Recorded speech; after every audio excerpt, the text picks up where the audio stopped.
blessed today to be able to have Lisa Campione sharing with us. She's basically a modern day wizard. I was reading her bio and it absolutely blew me away. She's a psychic counselor and Reiki master. She's trained over 1,000 people in Reiki, which is like when you think about the impact that's had on our planet. I mean, that's fascinating. She has conducted over 15,000 individual Reiki sessions, which when I read that, I was like, wow. So pretty much like all the time she's doing Reiki on someone, which is just like, you think about the people that come into like a Reiki session, that people like us. So she's touching a lot of people and supporting a lot of people that are just like us. Um, She's the Dean of Students at the Reese Thomas Institute, which is a 3-year energy medicine school that is also training people in energy. Um, and she has a best-selling book out called The Art of Psychic Reiki, which I can't wait to read.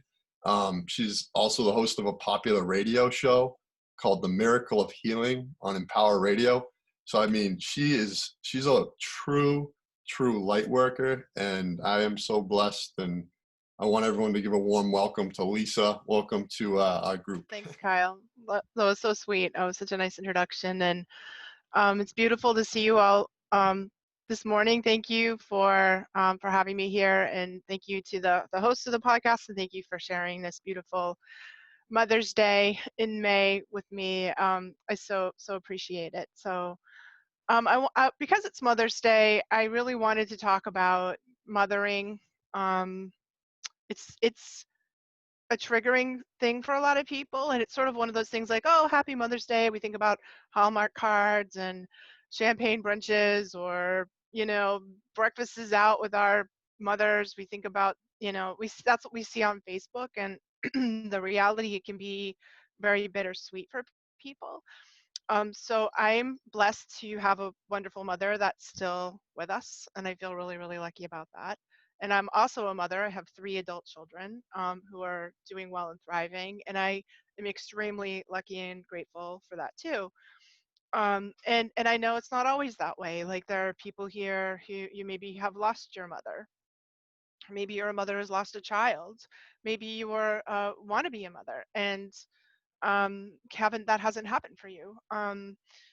Or maybe you were unmothered or not mothered very well. And so what I want to do today is talk about all of that, and to find a way to kind of discuss that, work that through, and honor all of the women that have honored us, our actual mothers, our adopted mothers, our grandmothers, our aunties, our soul mothers, and also the OG mother, the earth herself. We're going to take some time to honor her too. So anyway, thank you for sharing the day with me. And mothering, is such a primal thing, like such a primal need. And what do we do? I mean, Kristen was talking about that in the beginning, when she was talking about her relationship with her mother. And so I'm just going to talk for maybe 20 minutes here, and then we're going to do a meditation at the end to help us connect and maybe heal some of our mother stuff, mother lineage, and then connect to the Mother Earth. And I wanted to talk about sort of the light and dark side of this whole mother thing, the mother archetype. So in the work that I do, I work a lot with archetypes. And Carl Jung started talking about archetypes, 100 years ago. And they're so powerful to work with because they help connect us to that primal part of us that's that's in the back of our brain, that's in our limbic brain, the middle brain. And actually the limbic brain has a lot to do with how we were mothered, because it develops, that part of the brain develops when we're nursing or being bottle fed or being held by our mothers. And so the wiring in that part of our brain can go kind of awry when we're not nurtured as really young babies. And we can also heal that. So we're going to talk also about how to heal if we haven't had a great experience with our mothers. So archetypes, I think they conjure up some images in our mind when we talk about archetypes. So for example, you will all have sort of this similar kind of thing pop into your head if I talk about the archetype of a clown. You'll all have a common kind of understanding of what that is, or a princess is another archetype. When I say that, or queen, knight, king, fool, these are all kind of archetypes, and so is mother and father. They're very, very powerful archetypes. And when we do archetype work, we're always working with two sides of things. There's the light side and the shadow side of any archetype. And in fact, as people, we inhabit the light and shadow side of those archetypes too. So your mother had a light side and a dark side to her, and you, as a mother, if you are a mother, um, or a parent, is going to also have those things too. So perhaps there are some of you that have had absolutely perfect mothers. And if so, I totally want to honor and celebrate that. We're going to do a lot of honoring today because it's Mother's Day. Um, and if you are a mother or a parent at all, you're going to understand now, that there's no such thing as a perfect parent. Um, we're just human beings. We're doing the best that we can. And when we try, when we try really hard, we can sort of aim for good enough parenting. And you might be able to see as an adult that your mother was a good enough mother, even if she wasn't perfect. You might come to a kind of forgiveness and understanding that your mother was doing the best that she could with what she had, and that she was dealing with the things that were passed down through her lineage, just as you are now doing that. Now, what's really interesting about this, I think, is that even though there's this deep part of us in that limbic brain and that limbic brain I was talking about before, which is the feeling brain, it's the middle brain, it's the animal brain, really always longs for perfect mothering. You could be 80 years old and you're still going to be longing for that part of our brain wants this sort of perfect idealized mother. And that is the mother that sort of uh, automatically knows what you want and gives it to you as sort of psychic and magical and completely attuned to you. And we never stop wanting that. But real child psychologists will tell us that even though we want that, um, it's not very good for us to receive perfect mothering. That they could wave a magic wand and have received 100% perfect mothering, like every single need was met, there was never any friction, there was never any problems. Well, what happened is you would have an adult that was completely incapable of managing life on their own, right? So it's in this friction or these gaps or these spaces where things aren't perfect that we kind of grow. That gives us the friction we need to grow into who we are.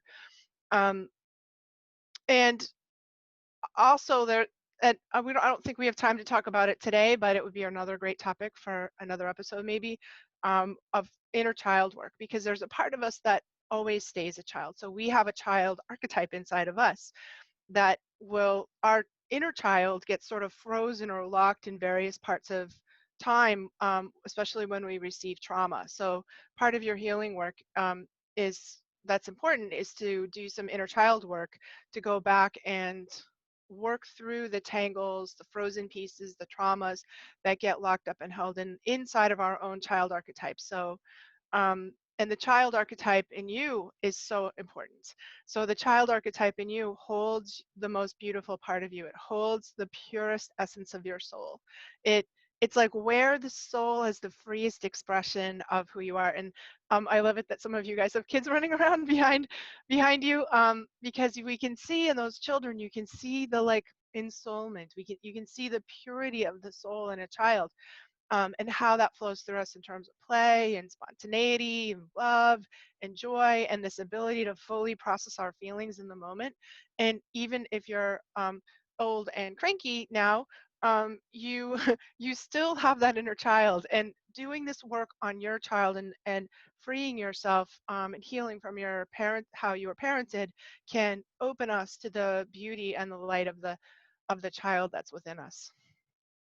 So um, I do think it's so interesting, that that child psychologists say like it wouldn't really benefit you to have been perfectly mothered, even though our limbic brain really wants to. And I just say that's also as a benediction and absolution to all of you that are parents, to try and let yourselves off the hook of being perfect parents, because you can't. Don't even try, but you can be good enough. You can be always improving. You can be um, and also seeing how your imperfections are creating your children to be who they are. Now, I believe in past lives. You don't have to, so that's okay, but just roll with me here for a little minute.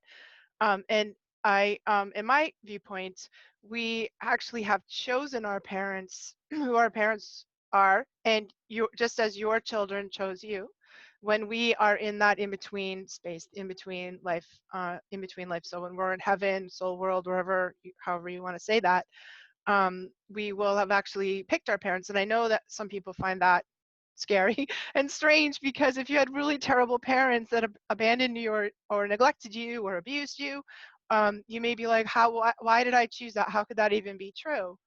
But the way that I see it is that our parents, our siblings, our children, our mates, our primary partners are always part of our soul family. So we have a soul family. We don't just have one soulmate. We have an entire tribe, a soul tribe. And what we do is we create contracts with those people before we come down here. And truthfully, we give our usually most difficult and painful lessons to our most beloved soulmates. So let's say, for example, you're hanging out in heaven, in soul world, with your tribe, and you're deciding to come down here on the planet for a life.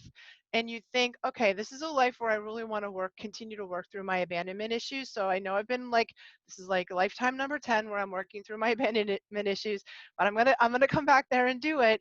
So you look around, for through your soulmates, and you're like, well, um, I need somebody to just abandon the heck out of me, because when we're trying to learn something about these big life lessons that we have, we need to actually experience every single point on the continuum. So you will have lives where you were the abandoner, you will have lives where you are the abandoned one, and we swap around these roles with our soulmates all the time. So you might say to your favorite soulmate, like, look, I know this is really rough for you, but let's have a life together, and you can be my mother and just abandon the heck out of me. And that person that's your mother's like, oh, I don't really like that. That's so hard for me because I love you so much. But, I need to experience the other side of it. So out of very great love for you, my darling, I will choose to do that. And there we have it. There we have it. It's like, that will give both of the people inside of that contract the experience, the friction, and also the ability not just to wound each other, but also the ability to possibly work it through and resolve those patterns to a higher level. Because every time we have another lifetime, we're always evolving, we're always improving, we're always coming to a higher level of beauty, order, and harmony in ourselves and with the world. So, you might have had a really difficult parenting experience, but when you get back to soul world, you might, slap that person a high five and be like, thanks, excellent job. You really put me through my paces, and I'm better for it. And we can look at these patterns. When we take that sort of archetypal view, we can really look at these things and say, what did your parents teach you? So this is our parents give us the light and the dark gifts. So we talked about the light and dark sides of the archetypes. And the light that we experience, or that we absorb from both of our parents, you could look at both your parents and see, um, and when I say parents, it could be adoptive parents, foster parents, parents of choice, bio parents, like however that is for you. We absorb the light of both sides of them, of our parents, and also some of the shadows of both sides of our parents. So what did they pass to you directly? Maybe you got your dad's sense of humor and your mom's ability to make lemonade out of lemons, right? Um, so I want you to, in it, just for a moment now, to sort of think about that. Think like, what did you get that was really great from both of your parents, especially from your mother, since it's Mother's Day. So let's just take a moment and honor the light gifts that your mother delivered to you directly. What was great about your mother that you have gotten? Maybe it's your intelligence, or your humor, or your adaptability. Maybe it's your independence or your curiosity. But there's also the shadow side of that. And the shadow, we call them challenges. We experience them as wounds. And these things are the things that we learn due to the friction we get from our parents. And for example, maybe even those wounds and those shadows have a gift to them.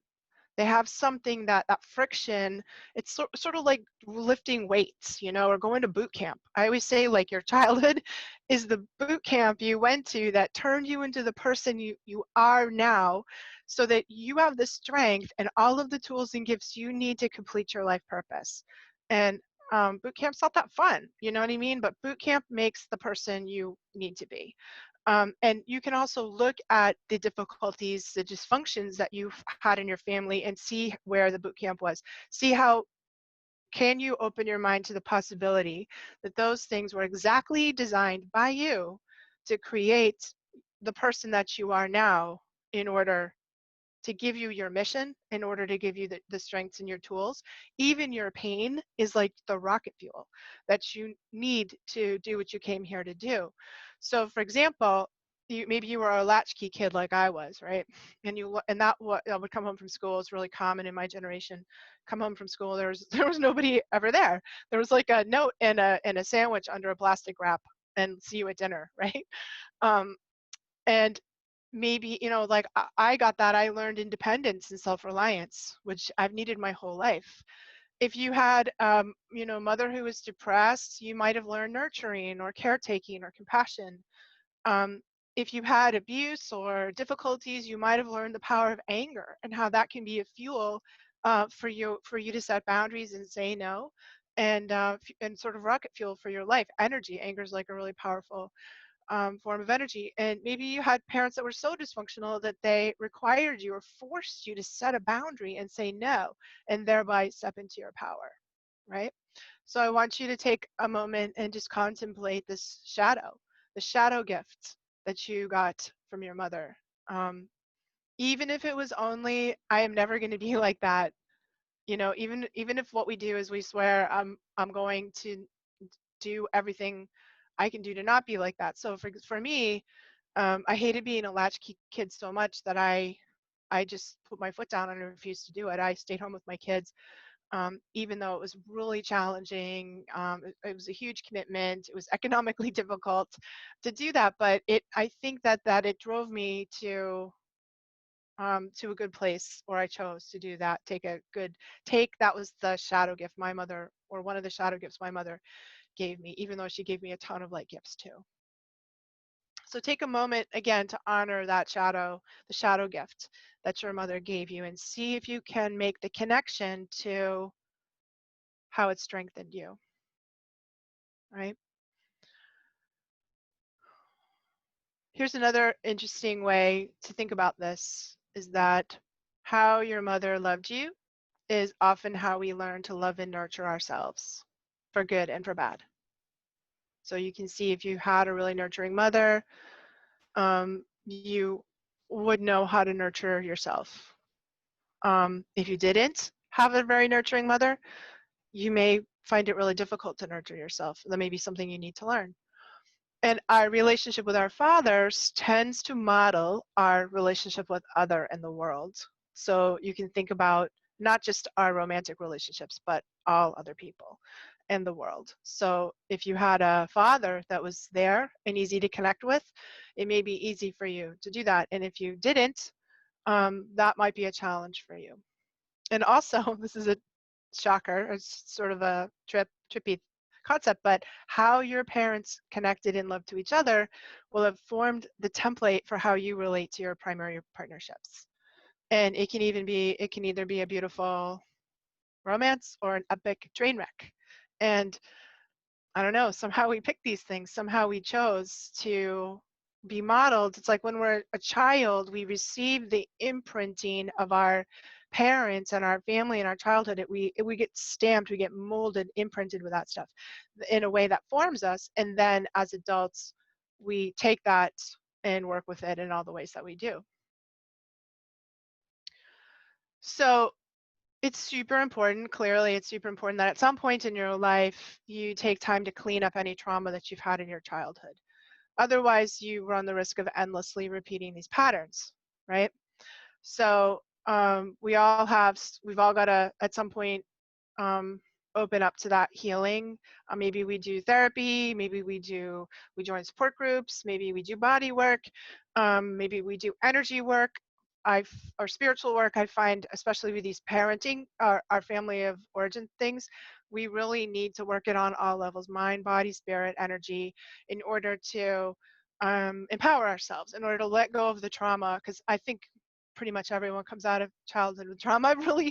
I've met a few people that had like super idealized, very ideal childhoods, but most of the people that I've worked with in the 30 years that I've been working have something that's really difficult, that that they're working through. So, in order to come out of that trauma, and if we stay in the trauma, then it kind of can leave us feeling victimized, angry, blaming, recreating the patterns, recreating the mess. In order to block that pattern and really step into the light side of this, the light side of your gifts and the light side of your own archetypes, we have to clean that stuff up. So get some healing work if you need it. Therapy is fantastic for digging up our unconscious patterns of our life that gets downloaded. So these unconscious patterns, the patterning of our family is like computer program that gets downloaded. It's like the operating system that gets installed on your computer. That's your brain. And until we do a lot of really deep inner looking, we run those programs in a very unconscious way, repeating the dynamics of our family without really knowing we're doing it, and continuing sort of the dysfunction as we go forward. But once we examine those patterns, we can make choices. We can see it consciously. We can choose whether or not we're going to participate in them. We can choose to accept the lights and heal the shadow sides of things. There is an incredible modality, if you don't know about it, called family constellations. It's also sometimes called the Hellinger work. And what this kind of work does is it deals with what's called the legacy wound. Um, since we're not only dealing with our past lives and our soul contracts with people, we're also dealing with the legacy wound, and that is um, it's sort of these combination of mental patterns, thoughts, feelings, and experiences, mindsets, and now even we know genetics that gets passed down through generations. So there is something called epigenetics, which is a science pioneered by Dr. Bruce Lipton. And what they've done is they've found that certain kinds of traumas change our DNA, literally change our DNA in a way that gets passed down to our offsprings. It can be traumas like war, famine, disease, abuse, incest, alcoholism, all of these things, violence of all kinds, change our DNA in the moment when we're receiving the trauma, and then we pass that down to our children. And the scientists believe that that happens with the hope that we are now have evolved our DNA in a way that's better able to adapt to whatever that is, right? Um, so we get this sort of whole energy packet from our lineage, and people that study this kind of legacy trauma, it's super interesting work. I've always been interested in it. You know that old saying, the sins of the father last 7 generations? It does seem that it is 7 generations. So you might be in the middle of dealing with something that happened 4 generations ago, like your grandparents or your great grandparents, that is created this intense energy or situation in your family lineage that you are then going to pass to your kids and then to their kids. And at some point, somebody inside of that family stands up and starts doing some healing work. My guess is if you're on this call, it's you. It's you that's doing that.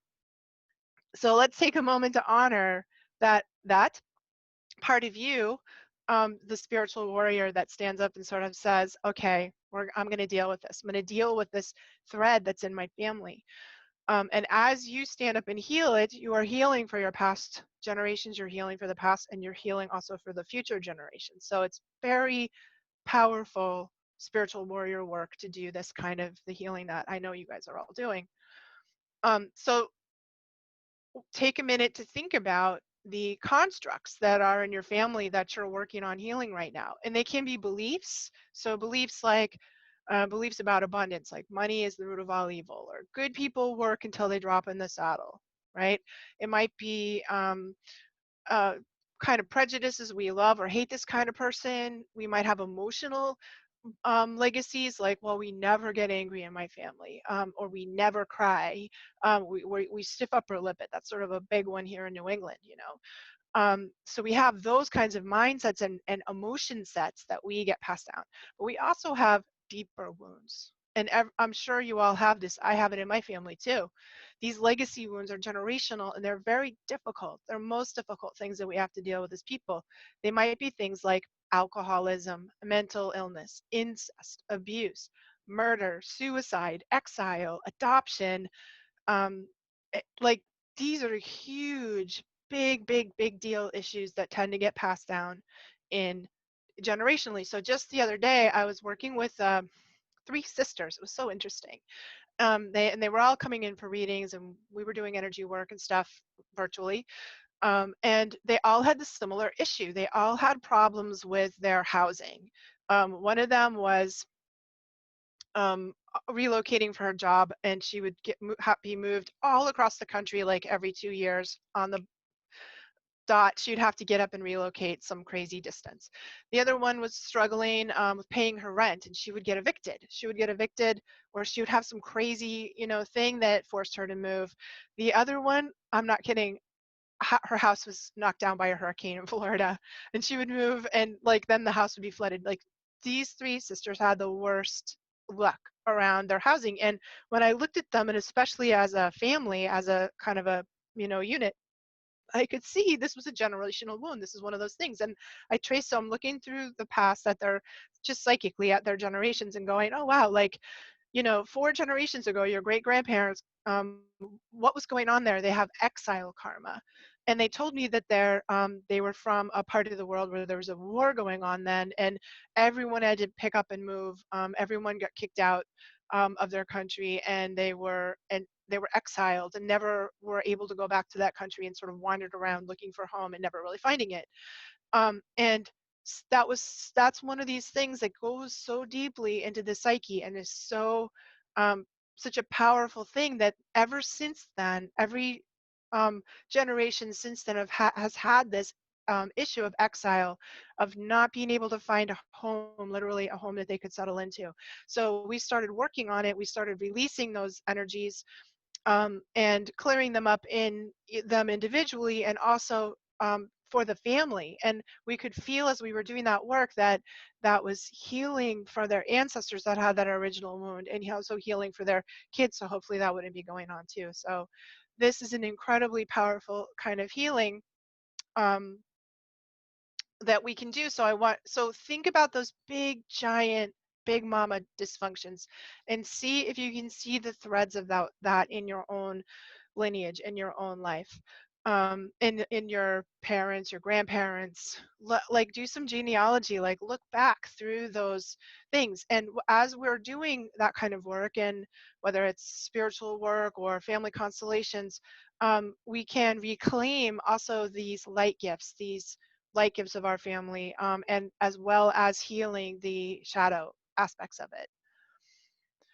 So um, so that's kind of the human side of the mother, the light and the dark side of the mother archetype. I also want you to take a little bit of just take. We're going to take a minute before we do our meditation here of some images of the divine mother, because our mothers are imperfect. We love them when they're just humans, but we can access this unconditional, perfect mother energy. We can. That limbic brain is always clamoring for it, is always wanting it. And the place that we get it, there's two places where we can get it. That's not another human, really, is from the divine mother archetypes like Mother Mary, Kuan Yin, Isis, and actually from the Mother Earth herself. Those two energies are available to us all the time. And when we learn how to tap into those, the divine mother archetype of the goddess, and also the earthly energy, we can really nurture and satisfy and heal that part of us that just no matter no matter how old you are, you still want your mother. You still want your mother. You still want that perfect, loving, nurturing mother who just fills every need you have and gives you 100% unconditional love all the time. And when we learn how to tap into those two streams of energy, sort of takes a lot of pressure off the actual people in our life that we're hoping that are going to give that to us, right? So So I want you to think about maybe some images that work for you of the Divine Mother. Maybe it's, like I said, Mother Mary. Maybe it's, think about any of the goddesses, right? That we have, and you can buy a goddess deck. I know Kristen sells them in her store. You can just look up archetypes of the mother, um, so that you can tap into that flow and really get it on a primal level. Um, Here's another really interesting thing about the Divine Mother, just from on a cosmic level, right? So we have the human images of the Divine Mother that we humanize, these archetypes we humanize that we think of as the pantheon of goddesses that are available to us. But on a cosmic level, the Divine Mother is the empty space that the universe popped into. Like, there had to be, I think of it as like the empty womb that existence created itself inside of, right?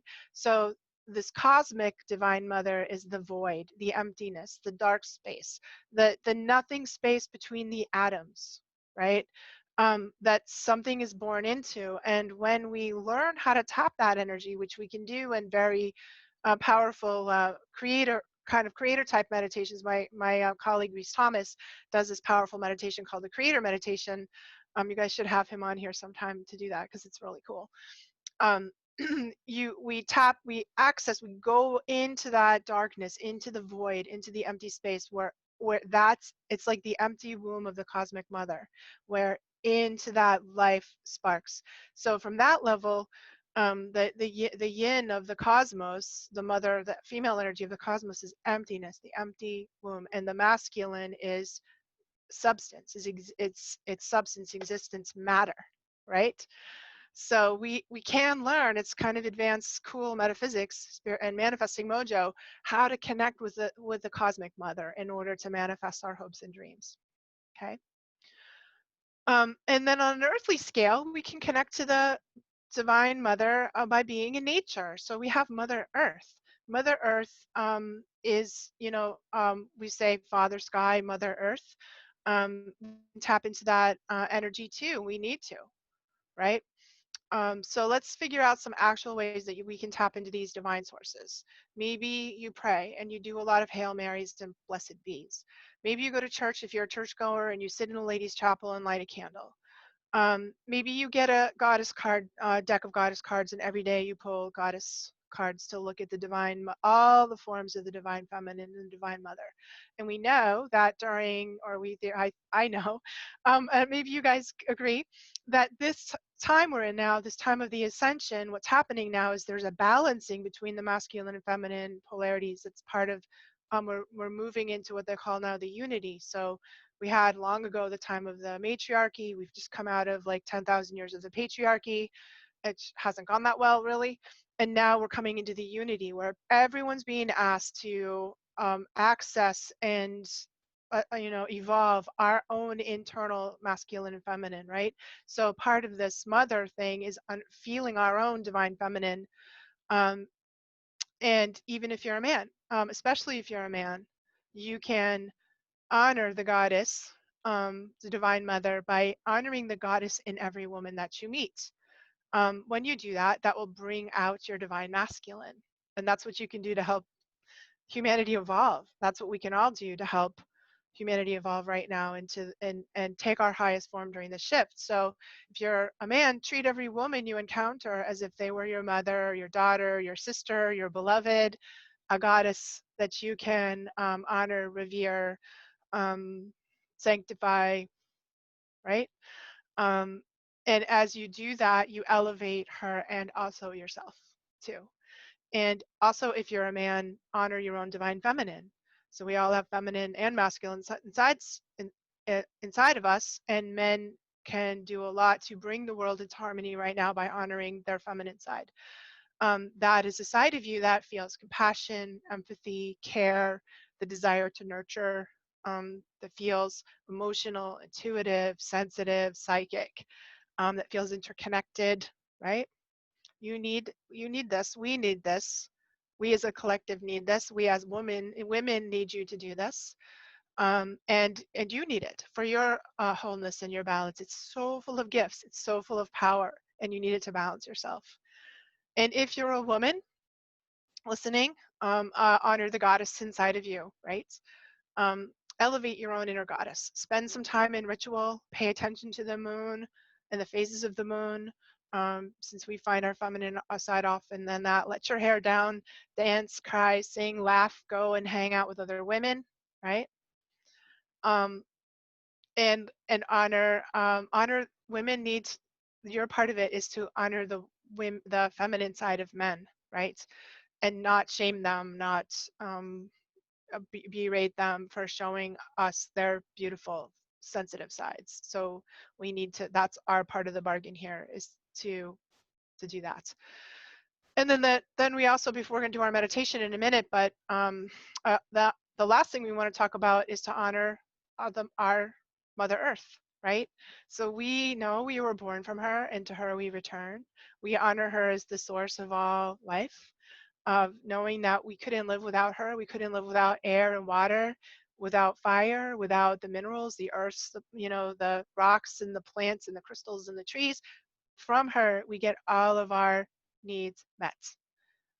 We get food, we get shelter, all things come from her. We are our children, and we better be better children to our poor mother. We're very out of balance in our relationship with our Mother Earth. We're taking for granted her bounty. We're asking for more and more and more without respect or without giving back. And I don't mean you. I know you guys are not doing that, but we as a collective humanity are doing that. So how is your relationship with Mother Earth? What do you need to do to balance and fix it? Um, what are you doing that you shouldn't do, that you got to quit? Maybe to come into balance with the earth. And what do you know you should do that you're not doing? Like maybe you need to recycle, maybe you need to go vegetarian, maybe you need to go out and walk or lie on the ground or stare at the sky or be near the ocean, right? We can honor our mother, divine mother, by our earth mother, by getting out in nature, putting our feet on the ground, hugging a tree, laying with your back on the grass and just letting the earth energy embrace us. We honor the Mother Earth by understanding we are part of an interconnected web of life and that we cannot, we're like single cells in the body of this bigger organism. And the more we live from that place, the more we're all going to thrive. So honor your mother, honor your mothers all the ways that you can. All right. Thank you. I just want to thank Kyle for warming us up with such an awesome meditation, but let's do a little more. And if you can, put your feet on the floor or sit cross-legged. If you can, be a little upright. Uncross your arms and legs because energy flows a little better when we do that. Unless you're cross-legged, that's fine. And we're going to just start with a deep inhale right into the heart and the belly. So breathe in the top of your head into your heart and your belly and just sit in there for a minute. See if you feel relaxed, your heart and belly are loose and soft. And then on the exhale, you're going to breathe down into your tailbone. Find your tailbone. And then breathe again. Inhale in the top of your head. Breathe into your heart and your belly.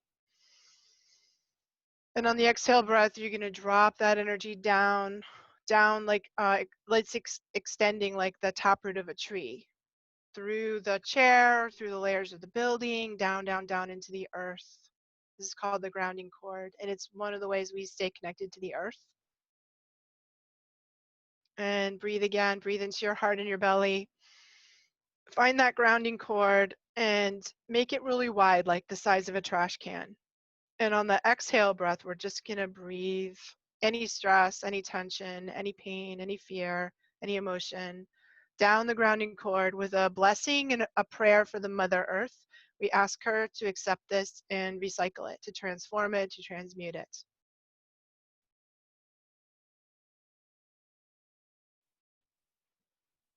And now in the next inhale breath, I want you to imagine breathing up through this grounding cord, just like you were sucking up through a straw. We're going to breathe, inhale, up the grounding cord. We're going to breathe up the light of the earth, this energy of the earth itself. It's called the light of the earth. And we're going to absorb that. So bring it up into your belly on your inhale breath. And on your exhale breath, let it spread out through your whole body. Each inhale, bringing it up into now bring it up into your heart, and now let it spread out. And this light of the earth is like the warmest, most nurturing, perfect mother. This is where you get the perfect mother energy.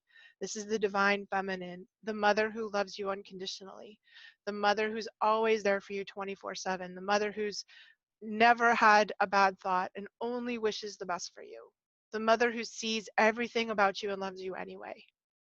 100% and is only wishing for you to fulfill your full potential. You're going to breathe in and let it go into all of your organs in your body, into every chakra, up into your head, down to your very fingertips. Let it absorb into the very cells, this perfect mother energy, this divine mother. Bring it in. Let it fill any hole or empty space, any part of you that got unmothered or imperfectly mothered. Let this take its place and fill you. And into the cells now, into the DNA. It's almost like, to me, it looks like liquid. It's like honey. It's like warm liquid light. And into the space between the atoms in your own body, every aspect, all the way out through your energy field now, filled with this beautiful, divine, loving mother energy.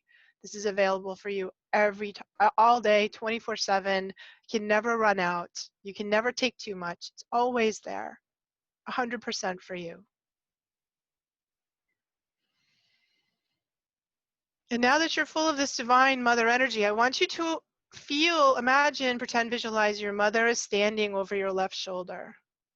And if she's alive or dead, it doesn't matter. There she is. She's got her hand on your shoulder. And you can now feel her transmitting the light gifts to you. So we honor the beautiful gifts that she gave you. Her smile, her sense of humor, her loving heart. And we're also going to honor the shadow gifts that she gave you, and thank her for both. And you can allow the divine light of the earth energy to transmute any part of that darker energy, any part of the shadow, into its highest form. And then standing behind her is your grandmother and your aunties and your female cousins and your whole feminine lineage and your great grandmother and your great and all your great aunties, all the way back as far as you can see behind you. There's a line of women with their hands on your shoulder and not on each other's shoulders, and each one of them is giving you a gift, giving you the strength of your family,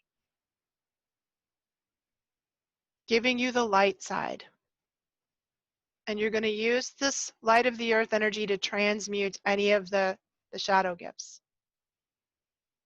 And just allow yourself to feel for this moment the energetic truth of the power of your feminine lineage and your mothers. And maybe you thank them, maybe you bow, maybe you bless them, maybe you ask for their whatever healing they need. And let it all be purified by this very pure, unconditional light of the earth.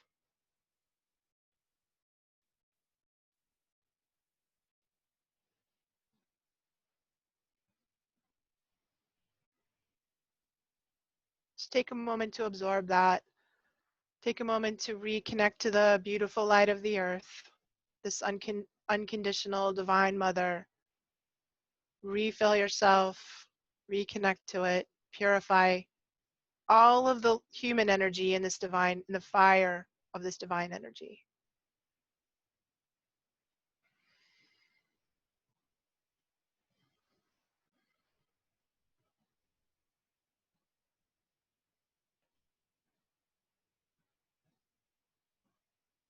And then shift your heart back to the love and the gratitude for the earth, love and the gratitude for yourself, for the day, for this moment. And any extra energy you have, you're going to flush down the grounding cord with an exhale breath. We give back extra energy back to the mother, back to the earth.